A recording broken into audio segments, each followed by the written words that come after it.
আমাদের দেশের যশস্বী প্রধানমন্ত্রী উনি স্বচ্ছ ভারত অভিযানের ডাক দিয়েছেন এবং সফলতার সহিত উনি সারা ভারতবর্ষে এই স্বচ্ছতার জন্য প্রতিনিয়ত সেখানে অভিযান চালাচ্ছেন।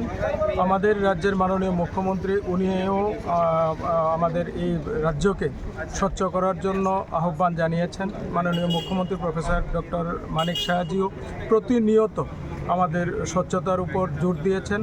তো সেই লক্ষ্যকে সামনে রেখে সেই লক্ষ্যকে আমরা যাতে পশ্চিম ত্রিপুরা জেলায় সেটা সম্পূর্ণভাবে আমরা পালন করতে পারি, তার জন্যই আজকে আমাদের 6টি গাড়ি সেখানে দেওয়া হয়েছে, আগেও দেওয়া হয়েছিল, যাতে আমাদের ব্লক এরিয়ার মধ্যে, ব্লক এলাকাগুলির মধ্যে যে বাজারগুলি আছে সেই বাজারগুলি যাতে স্বচ্ছ থাকে, সেখানে যাতে কোনো আবর্জনার স্তূপ যাতে দেখা না যায়, তার জন্যই আজকের এই গাড়ি দেওয়া হয়েছে। আর আপনারা জানেন সেই গাড়িগুলি ইলেকট্রনিক গাড়ি দেওয়া হয়েছে, সেটাতে খরচাও অনেক কম পড়বে এবং আমাদের যে পরিবেশ বান্ধব সেটাও হবে, সেখানে পরিবেশ দূষণ হবে না, খরচাও অনেক কম পড়বে। যদি আমরা পেট্রোল ডিজেলে চালাতাম তাহলে অনেক বেশি খরচা সেখানে পড়তো জ্বালানি বাবদ। এগুলি ইলেকট্রিক গাড়ি, সেখানে হয়তো মাসে 1,500-2,000 টাকার মতো আসবে, আর প্রত্যেক দিন সেখানে 150 কিলোমিটারের মতো গাড়িগুলি সেখানে চলতে পারবে। তো সেখানে আমাদের তেলও সাশ্রয় হবে এবং আমাদের পরিবেশেরও কোনো ক্ষতি হবে না।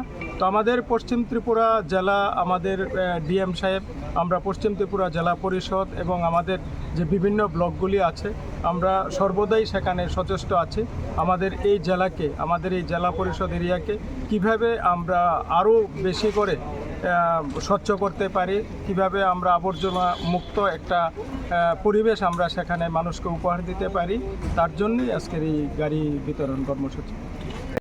आज स्वच्छ भारत मिशन के अंदर लगभग 6 इलेक्ट्रिक गाड़ियों का आज हमने स्टार्ट किया है, जो हमारे डिफरेंट ब्लॉक्स जो हैं, ऑलरेडी 3 गाड़ियां हम बाकी ब्लॉक्स में दे रखे हैं, 6 इलेक्ट्रिक गाड़ियां इन ब्लॉक्स में जाएंगी।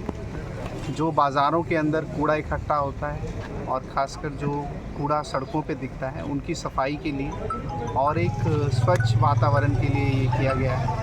माननीय सुप्रीम कोर्ट के आदेश पे अब सभी बाज़ारों में, सभी गलियों में अब ये सफाई की जाएगी और सॉलिड वेस्ट, जो कूड़ा कचरा जो इकट्ठा होता है, उसका नियमपूर्ण और प्लानिंग तरीके से इसका निपटारण किया जाएगा।